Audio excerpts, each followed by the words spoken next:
This is serious. What's up, everybody? Welcome back to the Underwater FlyZone podcast today. Got a very special guest in here. I'm going to have him introduce himself. Playing it safe. Yeah.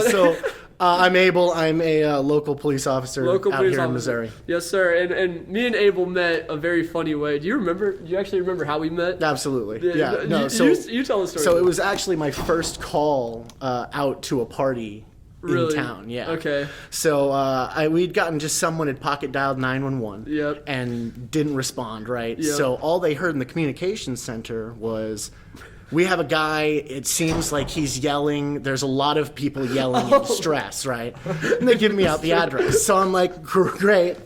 I roll on out there, just mosey about. I don't even think I had lights on. I think I just drove out there and pulled up. You just walk right I passed you guys drinking for the last 3 hours. Well, when he says you guys, I'm not part of that. Absolutely not. I think you were hiding up in the little top area where the music was coming from. So when he says party, it was a day party. Everyone just in the front yard.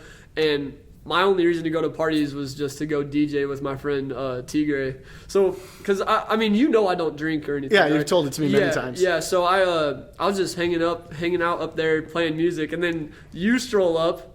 Chillest cop ever. He said, you were like, and I just happened to start an Instagram live right You did, because that's how I'd seen it, is I had a tag that told me that was posted. Yeah, it was so crazy. So I start this Instagram live. He comes up 30 seconds into it. I was like, what are the odds? Perfect timing.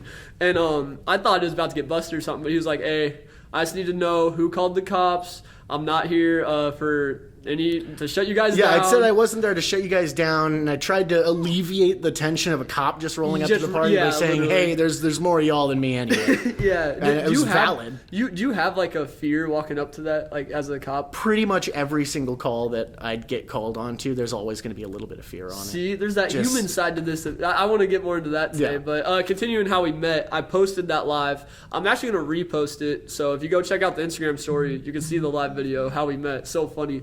But I posted it and you commented on it, and I was like, what are the odds? How did you find this? Yeah, I'd said something like if you don't want cops called, tell your friends not to pocket dial the police. Yeah. Because, that was ultimately what it was. Yeah, literally. And then you commented on that, ended up the cop copped a shirt. If you remember that post, this is the cop. Got another one too eventually. It's coming. The hoodies, I think. I don't remember. It's getting screen printed right now. Actually, Perfect. I was gonna say that. Anybody watching that wants their AC/DC little ripoff under our FlyZone merch drop, it is coming. It should be passed out by the time this comes out. But so the cop that copped the shirt is here today, and I don't know. I'm excited to get into this. The local police officer. I guess we could just start with my main thought of what I really want this episode to be about is I feel like police officers are so stereotyped and put into this box. And I just want to ask the human side of it. How do you feel about it? And would you agree that there's a lot of stereotypes that kind of take the human side away from the police officer? And I think so. One of the biggest issues in a uniformed profession is we do have to put on a face of sorts, right? Like Abel and Officer Abel are two different people when you interact with them. But really, the big thing is we're still people under those clothes. Exactly. We're just dressed up for the part, and we have a bunch of equipment that we had to go and take months of training on. Yeah. But down to the nitty gritty, we're all just normal folks. We all do the same stupid shit that everyone else does. Yeah, for sure. I think that is important to remember because, just looking at the world, there's so many jobs that people just put them in a box and just stereotype them. But you got to remember, if you're stereotyping, this is a quote that my friend Randall said, if you stereotype someone else, you're going to end up stereotyping yourself, putting yourself into your own box. Maybe you consider a cop to be this way, but then you're going to look at yourself and be like, oh, I'm this, so I put myself into this box. I think that's interesting to think about. Yeah, and I think a lot of it's just the human side of things is stereotyping. Yeah. We go through specific trainings even on the law enforcement side to ensure that we're doing our best to keep biases down, right? But over years and years of certain things happening over and over and over again, you're going to form stereotypes and biases. Exactly. Yeah. So what it really is coming down to, especially nowadays with a younger generation getting into law enforcement, especially with the current climate around law enforcement, a lot of us that are getting into it, we're doing it so that we can genuinely make change. Mm-hmm. Like, we want to be seen as like a more human force. Like, we have jobs to do, don't get me wrong. Yeah. But we want to show folks that we want to get along as well. Yeah. Would you say that's one of your biggest reasons for doing this, is to change the perception on cops, or like, what's your main purpose, I guess, just for it's being that. a cop? I mean, community-oriented policing and community initiatives are the reason I got into law enforcement.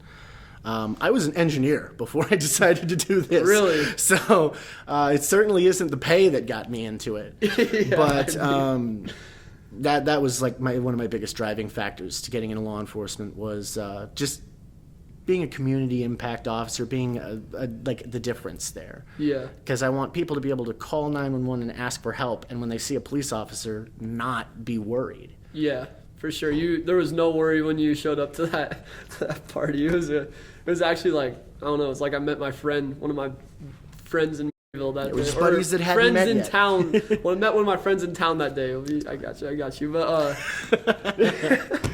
but yeah, okay. My next, it was the first question, but whatever. We could talk all day, as you guys can probably pick up on. This is one of my.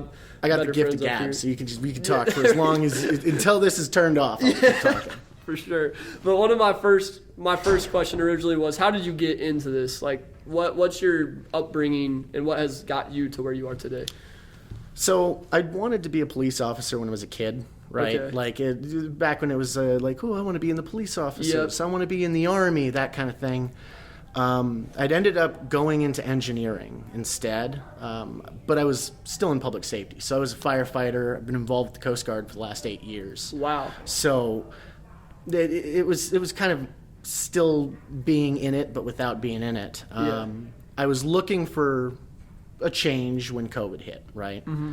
And I wanted to help people. I wanted to genuinely help folks instead of just sit behind a desk at my house for 12 to 13 hours a day, right? Mm-hmm.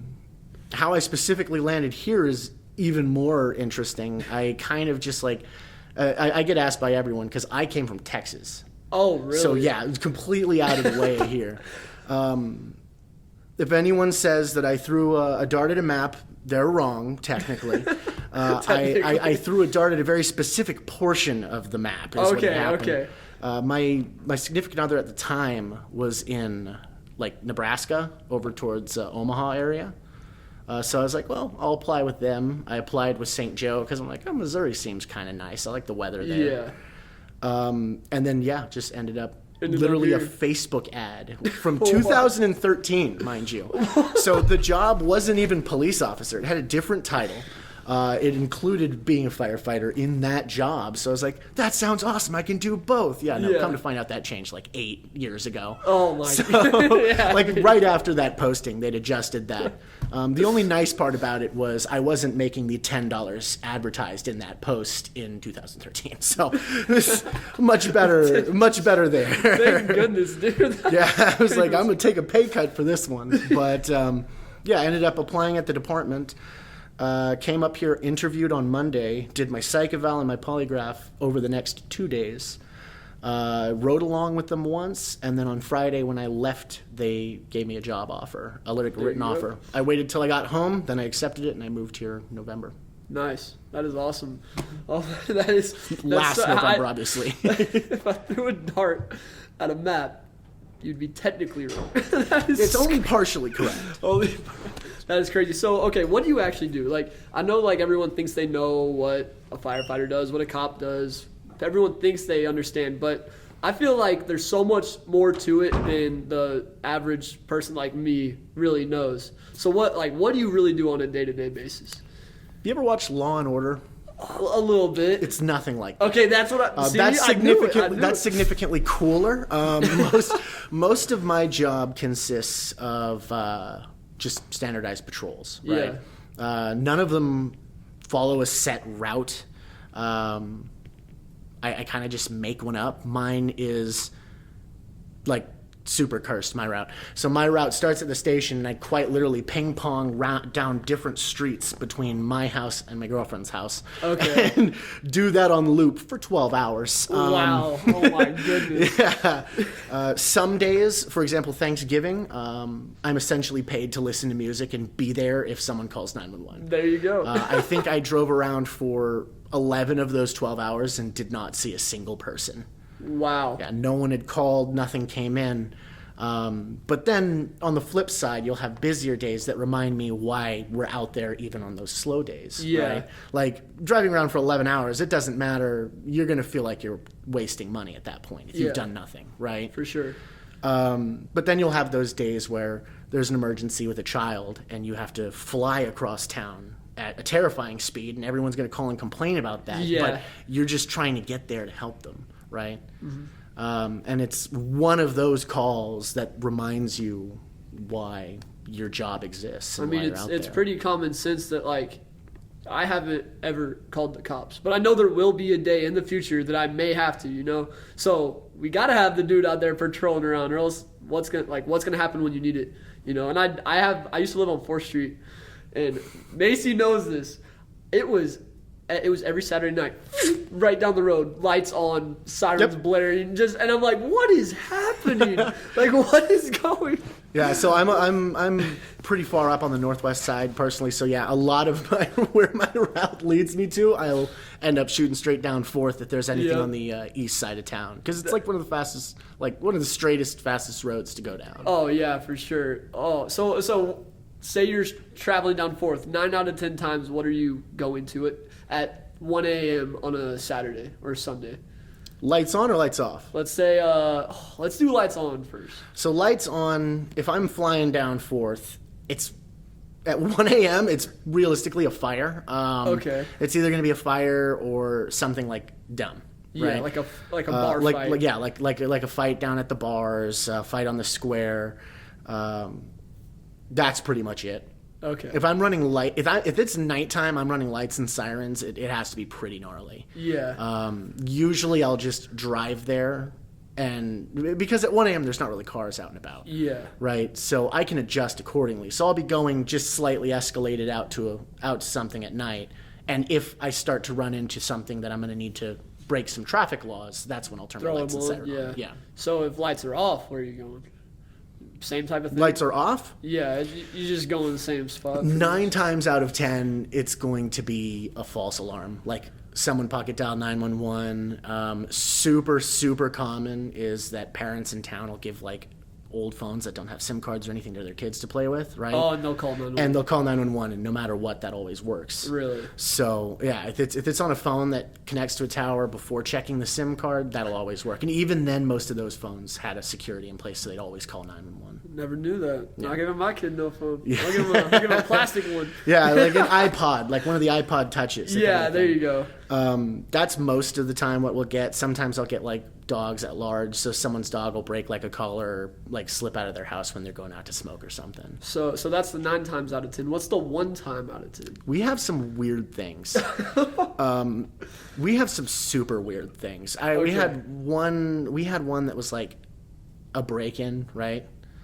But it was actually the homeowner. They got called by like 8 people at a party across the street. Wow. But I mean, it looked like you'd genuinely broken it because they broke a window and climbed in it, right? Yeah. They'd locked their keys out. They were drunk and they'd locked their keys like in their car. So they broke their window? Hey man, I don't care what they do with their money. That's on them. Yeah, that's all. No, there's a lot of expensive weird mistake. things. There's a lot of weird things like that. I had one person report a dog at large. It was a really big fox. Oh. That was cool. That was fun. Didn't want to get close to that. No, So, I'm not with that. but we just like usual like small town stuff really that'll come in. Really? Sometimes we'll help county out. They'll have like cows that'll get loose. Oh, right? jeez. Or horses. Super fun. I've watched county just like driving alongside a horse, keeping it from running in the street, and just taking it for a walk, basically. That's like free entertainment, paid entertainment, actually. Yeah, oh man, I don't. Horses don't trot very fast when they're not being like directed to. So I don't know if you've ever cruised down the road at like 9 miles an hour. It is mind numbing. Oh. It's not really that entertaining. Okay. But yeah, it's things like that usually. Interesting. So, I mean, nothing that crazy is going on here. But like, not too much. I mean, sometimes we have like weird like naked people just like walking around and thinking they're clothed. But I've never seen this. Well, are you walking the streets at like 3:30 in the morning? Not often. Well, then there you go. I will say my 2 a.m. story. I was DD. I think I've told you this. I don't even know if we really can talk about this, but I was DD, and 2 a.m. is when your shift ends, right? But it was 2:02, and I was done. But my friend was like, "Dude, it's 2 streets over. Come on, like, just take me." So I was like, "All right, whatever." And there had been this cop like watching me because obviously you see the same car drive around a million times. Yeah. You're kind of gonna be like, "What's going on here?" So I'm going 2 streets over. Right as I'm pulling in the street, I see the same cop get in front of me, and I was like, "Oh no!" And then they pulled over at the house we were going to, and I was like, "Well, I can't stop here now. I'm gonna get pulled over." And I took the second I got past them, whoop, lights on, Yep. and they thought I was drunk driving, which honestly I was probably the only driver in Maryville at the time that wasn't drunk driving 2 a.m. on a Saturday. Pretty valid. Yeah. Unfortunately. Yeah, but they pulled me out, put me in the car for like, I swear it was 40 minutes. It was a while, but the other guy pulled up. Really thought you were drunk. Dude, they had me so what are the tests that they do for I don't know if you can tell this, but I You was can Google them. Yeah, so true. there's a set of standard field sobriety tests. And I'll tell you the ones that they did for me. It was 1, 2, 3, 4, Okay. 4, 3, 2, 1. Count backwards from 68 to 57, and they did something else too. So there's a lot of them. So those actually fall under alternative tests. Okay. There's the 3 standard ones, right? The ones that you'll see in movies and stuff. There's the walk and turn, Yep. which is literally just taking 9 steps, right? And I bet that was another reason she was suspicious because I had been in a car for 7 hours. Yeah, so 2 a.m. so you tired. stumbled I'm a bit. hobbling. I'm like, Oh, great, then she's gonna 100%. think I'm just hammered right Then now. 100% why. And I had the dyed hair, you know. But yeah, so you'll have the walk and turn, you'll have a 1-leg stand, and then you'll actually have one that's called horizontal gaze nystagmus. It's a test of your eyes. That's actually the only one of those tests that's a surefire determinant. Really? Yeah. You told me one time though that those tests they were doing on me was just to smell my breath. Is that true? So a lot of that is, so they're trying to get you to do multiple tasks, right? So you have your 1, 2, 3, 4, 3, 2, 1. Yeah. 1, 2, 3, 4, 3, 2, 1. Right. Yeah. A lot of that is the fact that you're going to keep talking to me, so I'm going to be able to smell your breath. Yeah. That's a huge factor because that's going to determine how far those tests go. Interesting. It also is making you do 2 different tasks at once, trying to it's split focusing tasks. Yeah. Because you can count, everyone can count easily, Yep. right? For the most part. And you can do this easily. And you can do this easily, but when you put the steps together and put some complications in it, Yep. yeah. So like I have them do 1, 2, 3, 4, 3, 2, 1, 1, 2. So you notice I'm repeating the 1 but not the 4. It just Yeah. makes it a little more confusing. It does a little bit. And I don't tell anyone to do it fast because I'm not trying to trick you. Like I will never have someone recite the alphabet backwards because I can't do that. Right? Yeah, yeah. Like I'm going to be sitting there singing the song in my head, trying to get along with it. But it's just simple tasks. Like I'll ask them to recite from C to X with 1 second intervals in between, and don't sing it, right? Because everyone can sing the song. They might have did that to me too, actually, because that might have been the third one. It might have been, but it's you have to actually focus on the alphabet when you do C, D, E, F. That's true. G. And I've had someone go from G to W. Oh wow. So I mean, it's effective. Everything. Yeah. One thing that they will almost without fail always do is going to be the test of your eyes, though. Yeah, because they did that to me that's too. what's going to really tell us what's on board there. She must have been convinced because we did sit there for a while, and I was trying to ask her. I was like, "Hey, how's your day?" She was like, "Good." I was like, "Uh-oh, she's mad at me." But then the dude pulled up. I blew zeros, and that was history. But yeah, that was my little 2 a.m. story. When was this? This was last February. Okay. Had to have been last February. It was like the day before we played Mo West at St. Joe. If you even have any, it was basketball. I went through the police academy at Mo West, so yeah. Oh really? Yeah, okay, it's cool. the nearest one. So what's the 1 out of 1,000 or maybe 10,000 call that you get? What's your craziest call you've ever got? So it's not a call, but it's also a funny like DD story. Oh, okay. I was driving down Main, and you know the square where you can't turn left at one. Yep. And I always do. So. Yep, that's the easiest thing to stop people for down there. Yeah. I had one guy from your fraternity. Really? Mm-hmm. Could you say his name? I don't remember his name. I'm gonna be honest with you. Unless I arrest someone, I usually don't remember their name. Dang. I stop a lot of cars on a weekly basis. Yeah. So unless they got a ticket or I arrested them, then I'm not gonna know. Really. Yeah, for sure. But I'd pulled the guy over because he made that turn, right? Yeah. So I turn my lights on, follow him, ends up pulling over just right next to the county sheriff's office. So Nice. it's the best place he could have stopped because I wanted the camera footage and I got it. I go up, I'm talking to him, super tinted windows. That is not the case, but it looked like they were super tinted windows, Okay. right? Like, whatever, he's driving drunk. So I go and I'm talking to him, I introduce myself, do my whole dealio, identify, hey, I'm a police officer, this is why I stopped you. Yeah. Go and check his information. I'm coming back up to give him a warning when he asks, hey, I'm good to stay here as long as you need me to, but can I let them out because they're all getting antsy? I was like, sure thing. I'm like, okay. He said all, so probably like 3 or 4 people are about to get out of this car. Okay. Oh, no. I believe it was 15 people climbed out of this car. Yeah. The reason the windows appeared to be tinted black was because there were bodies pressed against them, blocking my vision entirely. And it was like midnight, so there were no lights either. So that was super cool. I'm looked up. I remember I was like, okay, I'm going to pretend I didn't just see the clown car. And then I gave him 2 warnings. I gave him a warning for the illegal left-hand turn and then a warning for driving too many occupants, because you got to have a belt for every person in the car. Yeah. Oh, my goodness. That's been me a few times. Yeah, in hindsight, that many people, I probably should have written that guy. That's getting a little up there. They were actually laying on each other. That is crazy. To fit. Well, any DD in anywhere, any college town would know that happens. I mean, just people packed on. That is why I did not write my thing. I was like, okay, I mean, I get it. I'd rather the sober guy drive, and at least there wasn't 3 guys laying in his lap. That's all that really matters. He's able to drive safely. I bet whoever it was is gonna watch this and be like, "Hey, yeah, that is so funny." I don't know their name. I didn't call them out. True. What's the most nerves you've ever felt on your job?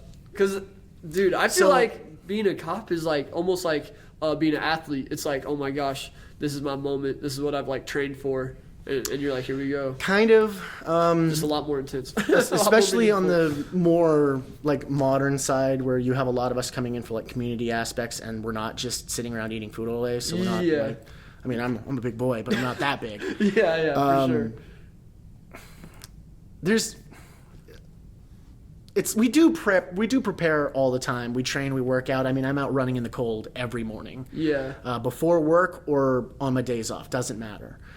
But really, a lot of it's just going to come down to teamwork. It helps our nerves a lot whenever we're able to go out with other folks. Yeah. In my case, there's 2 situations, and one of them's a little more isolated to me. One is when I'm on duty. The scariest thing on earth for me is when someone's radio's turned down and they didn't hear it, right? Yeah. So when we go out and about, we have dispatchers. That's who you call for 911, right? Yeah. They status check people constantly, right? Like if I'm on a traffic stop, it seems like those last 40 minutes, they usually last on average 10. Okay. So like they're super short. Yeah. For a DWI check, usually that'll last 20 minutes for me. Yeah. 20 to 25 minutes.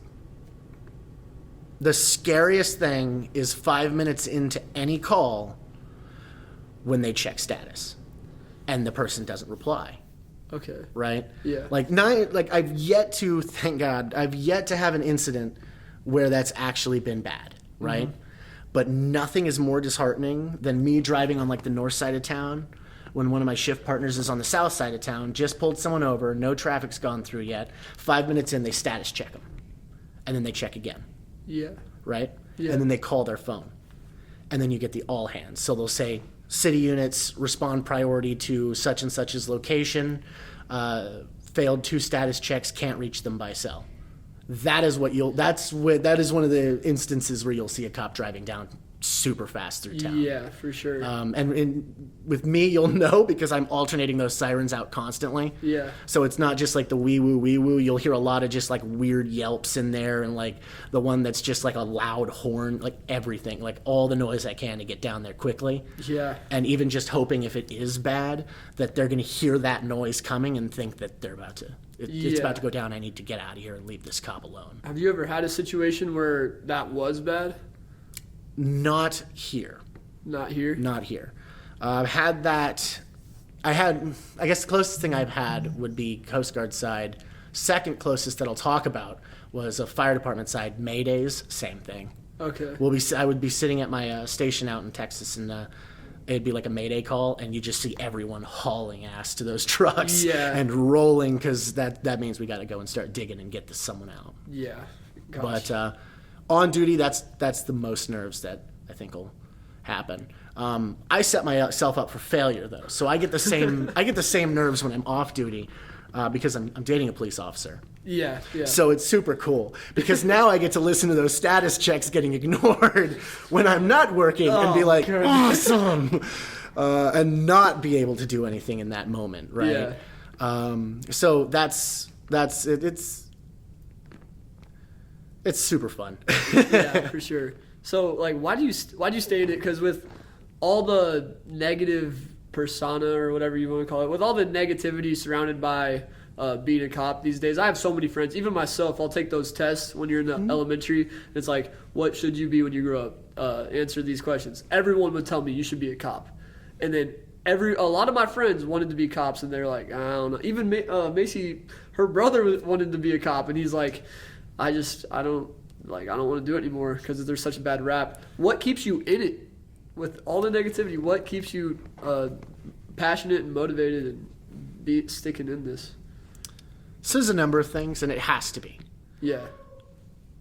Woo! So it's a number of things, and it has to be, right? Yeah. You can't be money because we get paid shit. Yeah, that's like same. I'm not being a teacher. Same thing. No, yeah, definitely not in it for that. And then, of course, what is nice about all of this controversy that's gone around is it's pushed away a lot of the people that were in it for power, right? Yeah. You can't be in it for that. That's a shit reason, right? Yeah. If you're getting into this profession because you want to be over people, right? Like you want to be the authority figure. Yeah. You're not going to last that long. No. Not today, not ever, not anymore. Yeah. Unfortunately, back in the day, a lot of that bullshit got kind of swept around. But with it, especially nowadays, I carry a camera with me everywhere. Right? Yeah. So sure. Everyone does. So you really have to be in it for the right reasons. I'm a sappy little shit, so I'm in it for my girlfriend. That's the only reason I'm still doing this. Really? Yeah. So I actually, when I came out here initially, my fun reasoning for moving out here dropped me like that. It's like, nice. I just moved 800 miles for this, right? And I was super close to just being like, all right, fuck it, I'll just go back to being a firefighter in Texas, go back in engineering, right? Yeah. Like, why move out here and do all this shit? But I stuck with it because I genuinely wanted to get into the career for helping people, right? So I'm like, okay, that's going to be my drive. I don't know what it was. It could be just a genuine drive for helping people, or who knows, it could just be like a misguided principle and belief that I need to be everyone's protector or some shit, right? For sure. Either way, I got held out here for that. And then that shifted more towards her because she's in the same field. I mean, for sure. One, it's great because I can be there if shit goes really bad. Yeah. But two, a lot of the mental side of it, I don't have to worry as much about. For sure. Like police officers in like the policing profession is one of like the leading divorce professions in the civilian world. Really? And unfortunately, a lot of it is due to domestic violence and not great things coming back from the job, because it is a stressful job. For sure. Like you go to class, right, and your concern is going to be am I going to do well in this class? Yeah, did I study enough? Oh shit, I'm so hungover. Not you particularly, but oh shit, I'm so hungover. I can't like even see straight. How am I going to remember this lecture? All that kind of shit, right? Or someone goes to their job at like a factory even, or in agriculture, and they're like, this is my task, and their worries are related around that task. Yeah. There's not a lot of professions where every single thing that you do, your brain immediately goes to, all right, so let's flip a coin. Is this where I die, or is it later, right? Yeah. And then on some days, you have like 20-something calls that come through. Just nothing but nonstop going to emergencies. Yeah. And every single one, the drive, but even the drive between them, your brain is just locked in that, well, they might shoot me the minute I arrive. Yeah. Right? So it's a stressful job. Oh, and then you're sure. also seeing all of the negativity. Yeah. Right? Like we're going out to like domestic violence calls and domestic assault. Yep. So we are just constantly being exposed to absolute evil. That's a really hard thing to take home. Yeah, for So sure. it's nice in my case that we both are well aware of what we got into. Yeah. But yeah, I mean that's really where it gets down to the mental side of it, and as things have changed, a lot of departments and cities have gotten way better at providing mental health resources to officers because they're finally starting to realize we're going out and we're being expected to be everyone's therapist. Exactly. Where's ours? Yeah, it's like every job has their own stressors, but to be a cop, the stressors and the things you take away are. I never really thought about it like that, and I think being a firefighter is probably just as exactly. Yeah, I mean it's the same. I doubled down. So super funny story. I was in the academy, right, and they were going over those mental health numbers with me. Yeah. So they're like, this is the suicide rate, this is the divorce rate, this is the DV rate, and I'm reading all these things, and I was like, I raised my hand. They're like, yes, Cadet Abel. I was like, what if you are all of the professions you just listed? Do they stack? And then she looked at me and she was like, how many of them? All 4. She's like, that's not good. I was like, and what if you're dating a cop? She's like, all right, so don't retire. Because all the numbers she'd given us were like, after retirement, this is the average suicide rate, the mortality rate, the divorce rate. She's like, don't retire. You're on borrowed time as it is. And everyone laughed, and I was like, man. I'm like, oh, man. It's one of those things that you laugh at so that you don't cry at it. Yeah, for sure. How have you like combated that? Because I'm sure they have played part in your life. How have you been able to like not let it affect you? Because I feel like you're such a positive dude. How are you such a positive dude? The trick is significant amounts of alcohol. Not really. Not really. That is an unhealthy coping habit. Don't do that. A lot of my friends watching right now are like, yes. Yeah, they're like, yeah, it's approved. No, that is a very, very unhealthy thing to do to deal with stress. Yeah, don't do that. Then you will be like like the guys in Law and Order. A lot of it is just finding, I guess, different coping methods. I mean, I am unfortunately a nicotine addict because of all that, right? Yeah. I broke my habit with cigarettes, but now I just vape all the time, which I don't know if it's better. At least it smells like a Sensi instead of like tar. Yeah, for sure. That's one of my unhealthier habits that I'll use to cope.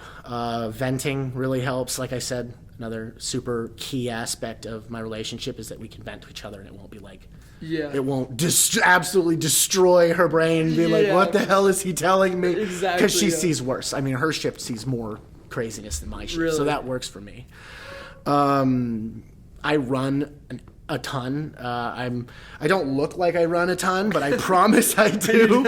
I'm sure that some people have seen my crazy ass like running down Buchanan, right? Like, I run a lot, and that's probably one of my biggest stress like outlets. There you go. Whenever I don't run for fun, really. Yeah. If you see, my running is really to just deal with the things I can't or won't talk to my partner about. I mean, I tell her something's wrong, but sometimes it's like, well, this something's up. I'm gonna go and run it out. Yeah, for sure. It's the healthier of my habits to deal with that, but. Yeah, it has to be a combination of things. I mean, I play video games all the time too. That's fun for stress, but depends on the game, really. Yeah. So obviously talking about the bad side, what's the good side? What's the most rewarding part about your job? It has to be getting spit at. Yeah, for sure. Hey, I wish. I'm switching my mind. I don't know what you're into, but it's up to you, man. The most rewarding thing is always going to be like the people. Yeah. Right? Good or bad, doesn't matter what the circumstance is. I have arrested people and had them shake my hand, thank me, and ask if they could give me hugs. Right? Cool. Yeah. If you do your job right and you're respectful of everyone, and it doesn't help that I'm a golden retriever, so I will talk to everyone and anyone for hours. This is very true. This is very true. I am Officer Smiley, basically. If you do those things, you won't have a bad encounter. I've not had to yank someone out a car window yet. Yeah. Right? Because I'll just talk to them.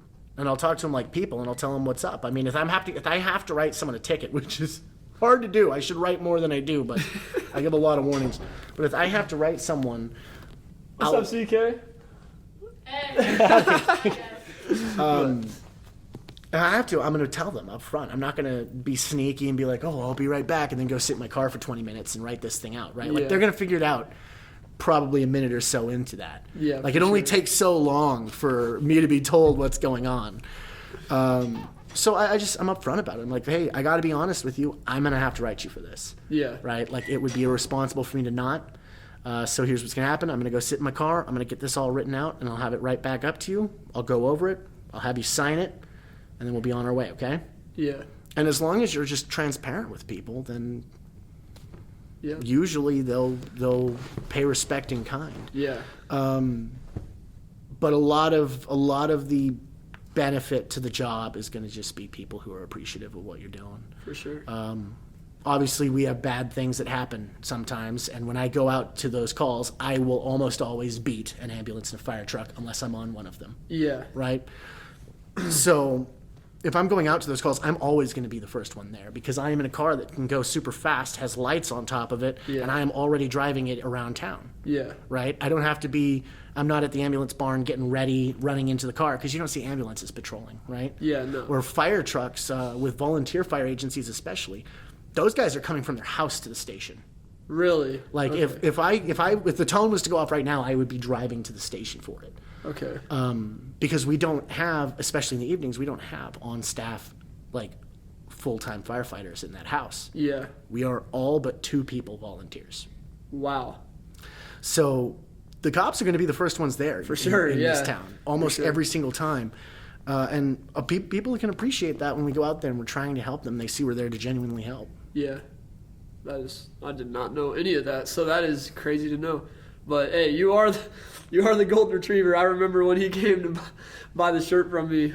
How long did we talk? It had to have been like an hour. It was like an hour. So here's the greatest part about that. I had someone riding in my car on a ride-along. Yes. And they were just like, man, will you shut the fuck up? I want to go see things.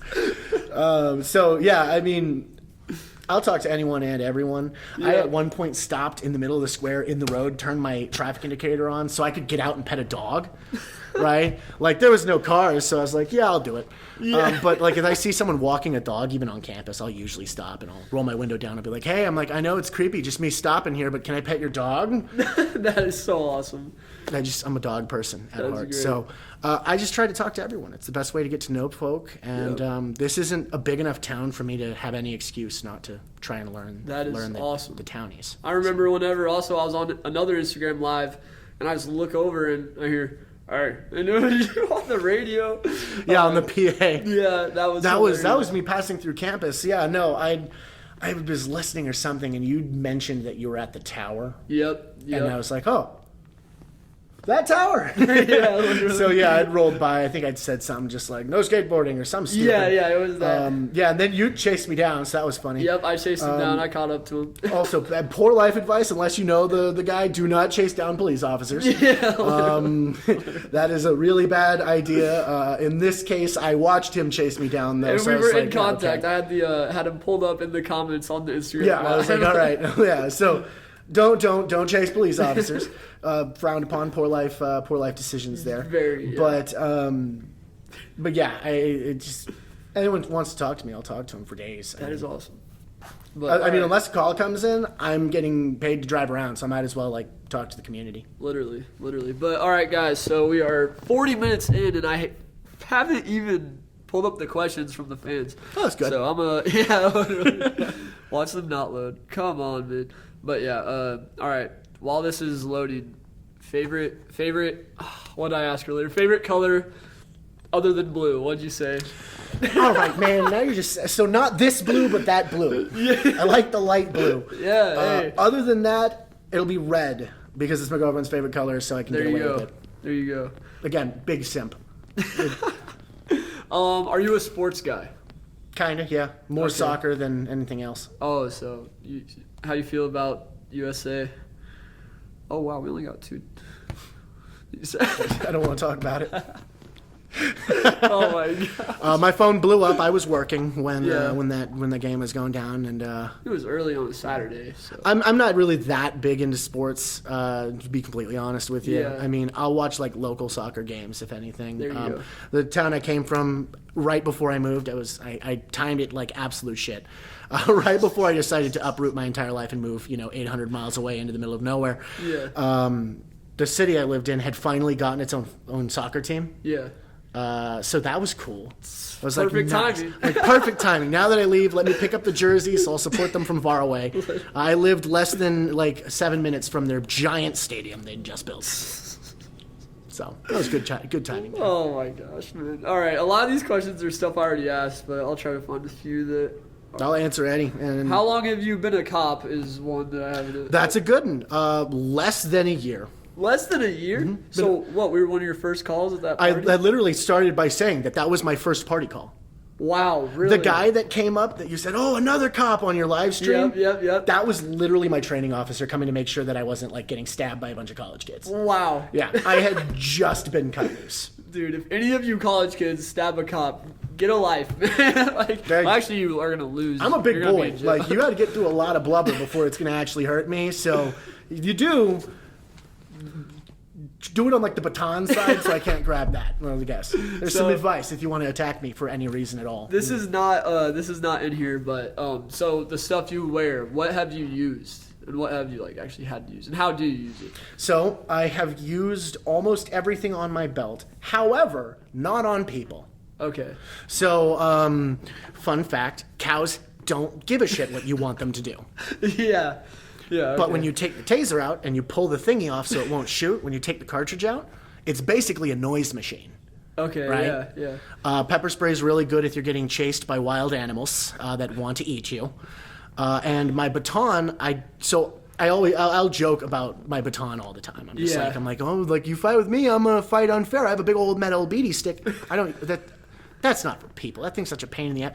The training it's basically like shooting someone, right? It's lethal. It's a big steel pole that I'm about to beat someone with. Yeah, so I have to be equally justified to use the baton as my gun, right? You showed us it and we felt it, and I was like, this is very lethal. Yeah, I don't want to hit a person with that. So if I'm justified in hitting someone with my baton, I would much rather shoot them, to be honest, because it's lethal force. So I'm not going to escalate through that to I'm not going to go step 1, then step 2, step 3, now step 4, now step 5 when they have a gun. Yeah, right. Literally.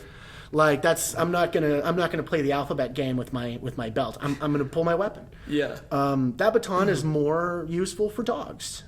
Really? Yeah. So what's not good for public opinion is a dog biting at you and you shooting it, right? Yeah. That just makes everyone upset.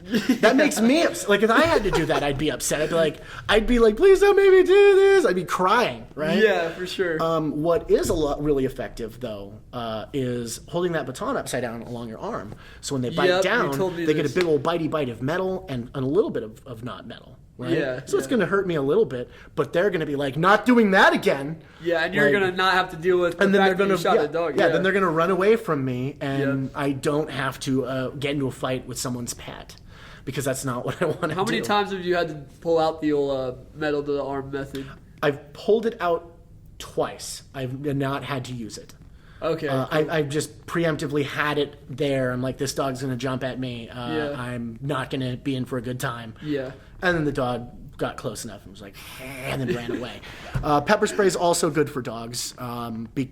But you don't want to use. No one wants to use tools on dogs. It's never good. Never. But I mean, spicy sauce is better than like punting a dog, right? Yeah, like sure. If they spray spicy sauce on the dog's fur, the dog's gonna be like, I don't like that, and it's gonna run away, and then the owner's gonna be pissed when the pepper spray dog comes in their house. For sure. But other than that, it's like getting skunked, right? Yeah. At the end of the day, it goes back to like people too. You don't want to have to use any of that on a human. No. But if it comes down to it, if it's you versus me, my life versus yours, I'm gonna have to do what I have to do. Yeah, my hands are rated E for everyone. I just don't want them to be. No, I mean, we're trained to use the tools, and then we just pray we never have to. Exactly. That's really what it comes down to. Yeah, for sure. No police officer that is not a monster ever wants to pull their gun out. Exactly. Right? Like, that is the end-all, be-all decision. Yeah. We don't want to use any of our equipment. We wanted to get along with people and solve the problem. They're really, though, like you said, if it comes down to them or me, it's for safety. Yeah. Like, if someone is super methed up and they're coming at me, I'm going to tase them. Yeah. And they're going to fall down, and then they're going to be really pissed, but hopefully I have handcuffs ready by the time that they get to that stage, right? Yeah. We have a lot of tools in our toolbox that have a lot of different purposes and a lot of multi-purposes, and we just try our best to not use them. All right. So there's really only one question that I haven't asked, and it was, how do you combat racial profiling in the field even though it's in your training? So there's a lot of training. Like, there's quite a bit of training that's actually come from that too. Yeah. I think in my case it's really it's a lot easier. I don't look it, but I'm Mexican. Yeah. Okay. And in fact, I have been racially profiled as a cop down in Kansas City. Wow. So really? Yeah, that was a fun time. But I mean, what it really comes down to is just treating everyone with respect, right? Mm-hmm. I don't care what you are. I don't care who you are. I don't care why you are. You have done something for me to come into contact with you, whether it be bad or whether it be needing help, right? Whether it be getting on a podcast episode. Yeah, fair enough. Yeah. The least I can do is to treat you with respect and hope for it in kind. And I mean, if it escalates from there, then my respect slowly but surely turns into a brick wall. Yeah. But the key is just treating everyone with respect. Yeah. I mean, I've stopped people that I am very well aware of what they had done before, right? Yeah. When I stop a car, 9 times out of 10, I know your name before I come up to you.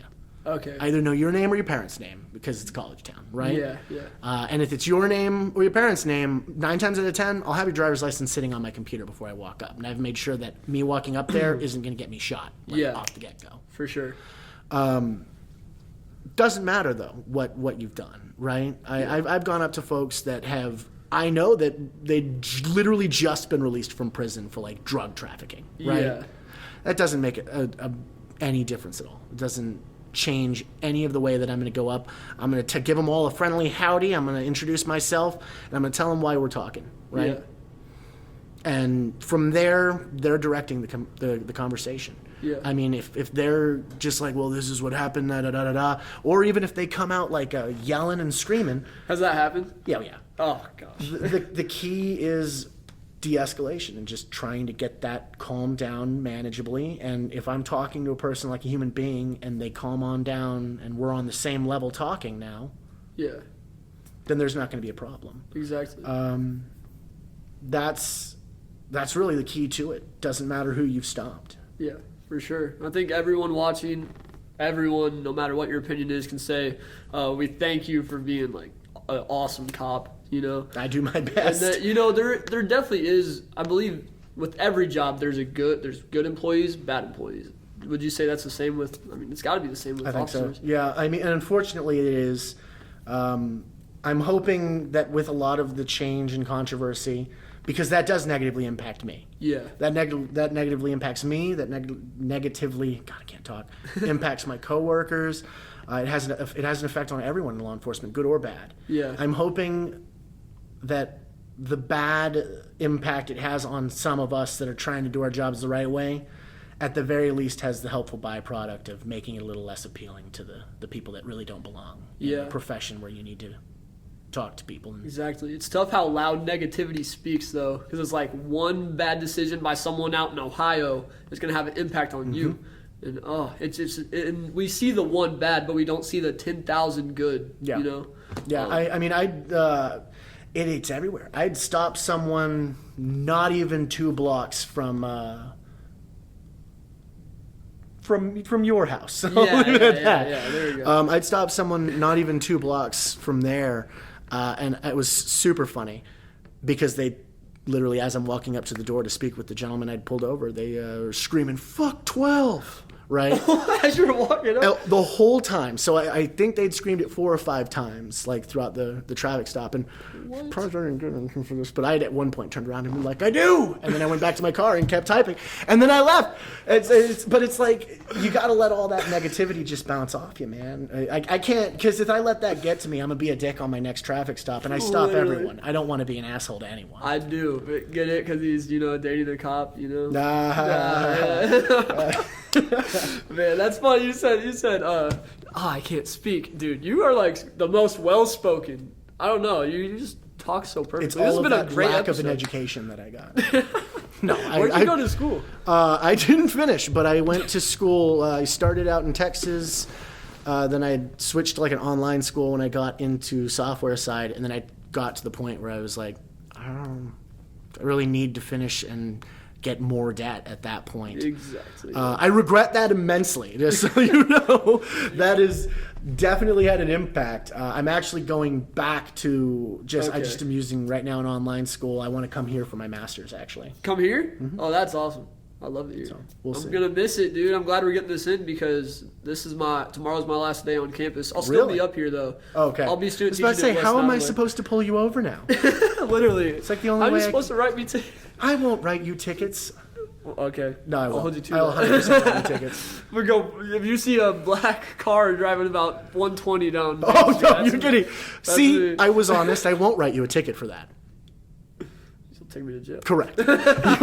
You'll be spending some time with my buddies over at county. Yeah, no, you don't gotta worry about that. But no, I'll be out there at West Nottoway student teaching next semester. Really? Yep.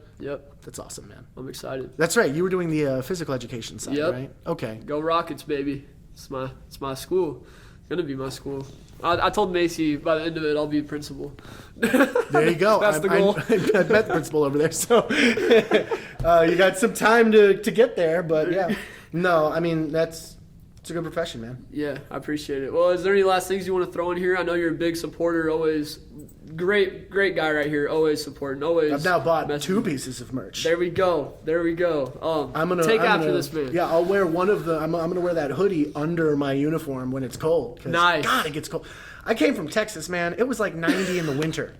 Dude. Then I came up here, it was 14 the other day. In the summer. No, but it was 14 the other day. I'm driving around in 14-degree weather wearing 2 shirts, a vest, which is like 100 degrees. Is this your first winter up here? Second one. Second? And the last one wasn't. And the last one was like a bullshit winter from what I heard. It wasn't that bad. Yeah.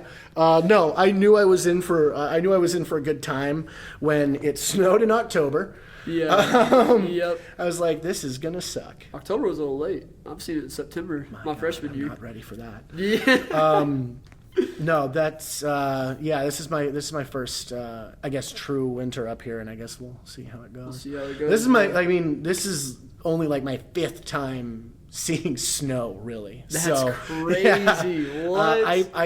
Where I was in Texas, we hadn't had a snow day in like, I think it was like 20-something years. Wow. You know that winter storm that hit Texas? Yeah, I remember. How could you forget? The one ever? Yeah, and they were talking about how like we haven't seen weather like this in 50 years. Yeah, that was accurate. Everything shut down. The grocery stores all closed down. Man, it's only like 30 degrees outside. But we don't have salt and we don't do treatment on the roads. Okay, see, that's true. We don't have snow plows. We have none of that. So it was just, everyone driving around ice skating, hitting each other. All the businesses were closed. I'd hiked to HEB, which is Texas' version of Hy-Vee. Okay. Cool. I'd hiked up to the HEB only to be like, oh shit, and all the doors are locked, and there's no one in there because they'd been without power as well. Wow. Yeah, I didn't have power for like a week and a half. That's crazy, dude. So it is. I like the cold. I significantly prefer cold to 100-degree weather. Really? I'm the opposite. My house is 62 degrees right now. Jeez. I can't wait to go home and freeze. Nice. I had to buy more blankets because I'm like, okay, I need to make sure that this is not an ice box or I'm going to have an icicle for a girlfriend. But yeah, no, I keep it like a nice toasty 62 degrees almost year round. It's awesome. There you go. This is what I just wear around the house to compensate. The most cop outfit is what we said earlier. Not this specifically. I don't wake up, throw on a collared shirt, and just be like, time to primp and prop. No, but like sweats and stuff. I mean, I like the cold. I can always throw on layers. I can only take off. I know you got a onesie. He pulls the onesie out the Absolutely, closet. I have a onesie covered in donuts. I knew it. So that is. I am definitely that stereotype. I've gone to the Hy-Vee and bought donuts before, and I've gotten it so much to the point that I went in one time in uniform. Oh, wow. Not to get donuts, to get a deli sandwich. But they're right next to each other. And the gal behind the bakery line looked over and said, I knew it! I knew there had to be a reason! I was just like, I think that I single-handedly may be keeping Hy-Vee's business like on donuts. Keeping their donut business rolling. That is amazing. That's amazing. Yeah, no, my donut onesie, wear it around the house. Dude. I'm definitely the stereotype. I wear my police hat no matter where I am, right? Nice. I'll take a bubble bath with like my little police boat. 100% stereotype in it, That what better way to end it off? Is there anything else you want to add, though? Man, unless you have anything else to ask me. Well, hey, I appreciate you coming on, man. It was amazing. Me, I couldn't ask for a better episode. That was one of my favorites. Just amazing. And the other one earlier today was amazing too. I'm excited to hear that one personally. It was a good one. My professors are just hilarious dudes. They're the funniest guys, and they dropped a lot of good wisdom on it too. So I'm gonna edit that one up. I think this one's gonna drop on Monday. So I'm gonna drop professors on Friday, cops on Monday. I like it. What should I title this? Like cops under our FlyZone. Oh, I'm gonna do like a wordplay with it. I mean, yeah, you just like super clickbait it up and just be like, I got arrested. Yeah. Oh, dude, we talked about this before. You gotta arrest me for a vlog. You gotta arrest me. Yeah, so you can have that on the cover. Yep, that'll be the cover. No, there's so one of the people from the church in town that go door to door. Yeah. They'd asked me that too. So there is a picture floating around of them in handcuffs.